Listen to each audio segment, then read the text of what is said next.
Penahanan Sekjen PDI Perjuangan Hasto Kristianto oleh KPK agaknya berbuntut panjang. Terbaru, Ketua Umum PDI Perjuangan meminta seluruh kepala daerah dan wakil yang berasal dari PDIP untuk menunda perjalanan agenda retret yang kini berlangsung di Magelang. Lalu apakah penahanan Hasto sudah sesuai? Kita akan membahasnya bersama mantan penyidik KPK, Yudi Purnomo. Selamat sore Mas Yudi. Selamat sore Mas. Ya, Mas Yudi, jadi apakah penahanan yang dilakukan oleh KPK terhadap Hasto Kristianto sudah tepat? Ya, bagi saya tentu penyidik KPK mempunyai kewenangan ya untuk melakukan penahanan terhadap tersangka yang sudah berkas perkaranya akan selesai ya. Dan dalam hal ini tentu penyidik mempunyai alasan objektif, dan karena korupsi zaman hukumnya di atas 5 tahun, kemudian juga penyidik meyakini ada salah satu di antara atau salah dua atau bahkan tiga-tiganya di antara alasan subjektif ya, seperti diduga akan melarikan diri, menghilangkan barang bukti seperti itu atau mengulangi perbuatannya. Jadi kembali lagi bahwa ketika penyidik melakukan penahanan, tentu ini semua harus kita dukung ya. Karena apa?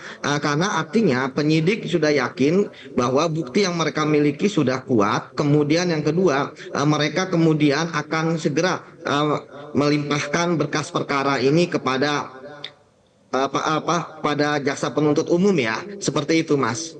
Baik pemirsa, kita lanjutkan perbincangan dengan Mas Yudi lagi. Mas Yudi, dari pihak PDIP menjelaskan penahanan Hasto itu tidak menghormati proses pra-peradilan. Padahal juga formil gugatan pra-peradilan Hasto dianggap tidak jelas sebelumnya. Nah, apakah ini juga memperkuat KPK untuk melakukan penahanan kepada Hasto, Mas Yudi?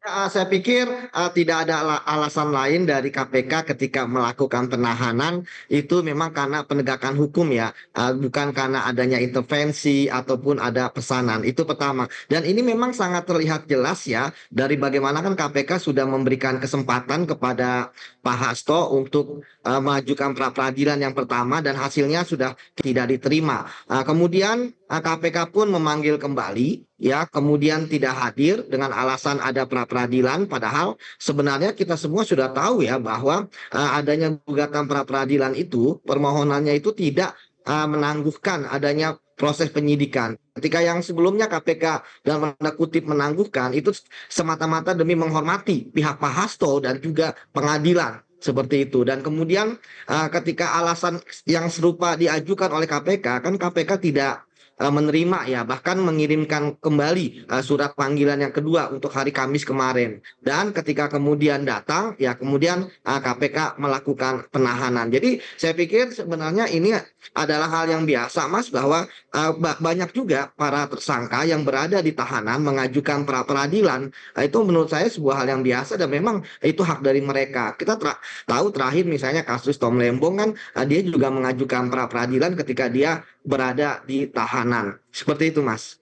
Ya, artinya Anda melihat KPK memang sudah cukup bukti untuk melakukan penahanan terhadap Hasto terkait obstruction of justice. Ya, kalau kita melihat, Mas, ketika kemudian penyidik melakukan penahanan, dia kan bukan hanya terkait dengan ada alasan objektif maupun subjektif ya, tapi dia mempunyai tanggung jawab moral. Apalagi di KPK ada dua hal yang sangat penting ketika penyidik melakukan penahanan. Pertama, bahwa kasus itu sudah hampir selesai ya, artinya tidak terlalu lama dari semenjak ditahan, berkas perkara sudah dilimpah kepada jaksa penuntut umum. Itu yang pertama. Kemudian yang kedua, bahwa ketika di KPK pasti tersangka korupsi dilakukan penahanan, tidak ada tersangka yang tidak dilakukan penahanan. Seperti itu, Mas. Baik, Mas Yudi Purnomo, terima kasih atas keterangan yang Anda berikan dalam Metro hari ini.